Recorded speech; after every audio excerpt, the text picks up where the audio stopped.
Իր կալանավորումից մեկ տարի անց Միքայել Սրբազանը մայրաթոր է գնացել,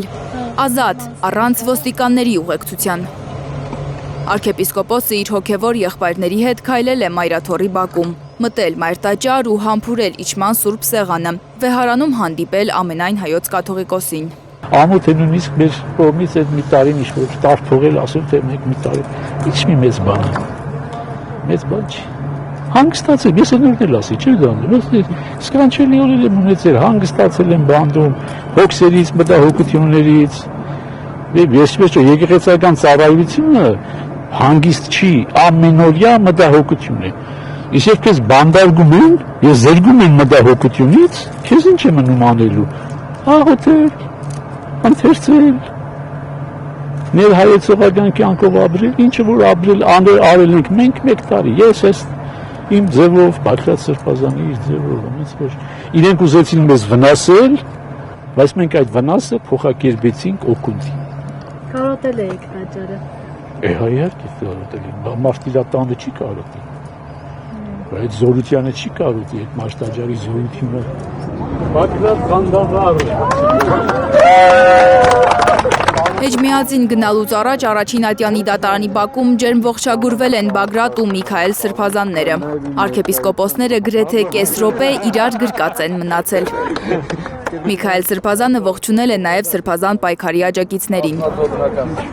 Շիրակի թեմի առաջնորդը Վերաքնիչ դատարանում իր վճիռը լսելուց հետո էր Բագրատ Սրբազանին տեսնելու գնացել։ Միքայել Սրբազանին 2 տարով ազատազրկելու առաջին ատյանի դատարանի որոշումը բեկանել է Վերաքնիչը ու որոշել նոր քննություն սկսելու համար վարույթը ուղարկել Շիրակի մարզի առաջին ատյանի դատարան։ Պատրաստ եմ եղել ամենալավին էլ, ամենավատին էլ։ Ես ազատ եմ եղել մինչև, ազատ եմ եղել այդ ժամանակ, ազատ կլինեմ հետո։ Միքայել Սրբազանի նկատմամբ կիրառված խափանման միջոց տնային կալանքը վերացրել է Վերաքնիչ դատարանը։ Արքեպիսկոպոսը սակայն չի կարող բացակայել երկրից։ Շիրակի թեմի առաջնորդին այս որոշումը չի բավարարում, ինքը կարծում է, որ պետք է արդարացվի։ Որովհետև չարդարացվեցի։ Տնային կալանքը փոխեց, վերացրեց։ Ավելի լավ էր պահել։ Ֆուտբոլ էի նայում գիշերը։ Հիմա չպետք է կարողանամ նայել։ Չգիտես ինչու, ընտրությունների արդյունքները անվավեր ճանաչելու պահանջով սահմանադրական դատարանի սպասվող նիստին ընդառաջ, դատարանները մեղմացնում են վճիռները հոգևորականների նկատմամբ։ Միքայել Սրբազանը սակայն վստահ է, որ ավարտված չէ հակաեկեղեցական արշավը։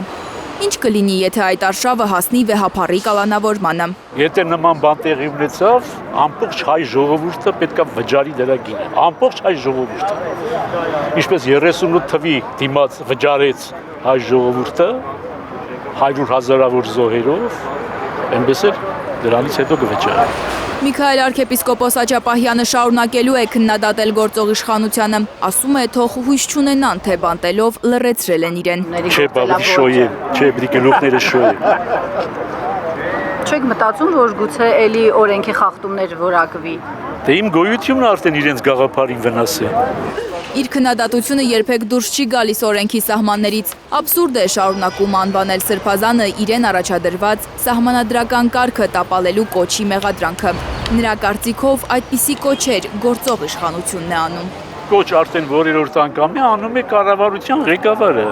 Բառացի ասում է գնացեք արեք հեղափոխություն։ Ես նման բան ասել եմ։ Ուրեմն ով պետք է դատվի, նա պետք է դատվի։ Արդարացել են գյումրեցիների սպասելիքները, ուրախությունից տեղները չեն գտնում։ Աչքերիցս չի երևում, որ շողում եմ ամբողջապես եւ մարմնով եւ աչքերով։ Տիկին Ալբարտի տարեդարձն է այսօր։ Իր խոսքով Վերաքնիչ դատարանը իրեն մեծ նվեր է արել, վերացնելով Միքայել Սրբազանի տնային կալանքը։ Ծննդյանս օրվա համար մեծ ինձ համար անակնկալ էր ու մեծակույն նվերներ, որովհետեւ բարձրաստիճան իմ գերաշնորհ Սրբազանս արդեն պիտի պատարակի մասնագիծ եղնի, քարոզը պիտի լսենք իր մեծ ուրախություն է, արդեն եկեղեցիս էլ է շողալու։ Լանա Համբարձումյան, Հենրիկ Համազասպյան, Արմեն Ապրեսյան, Հայլուր։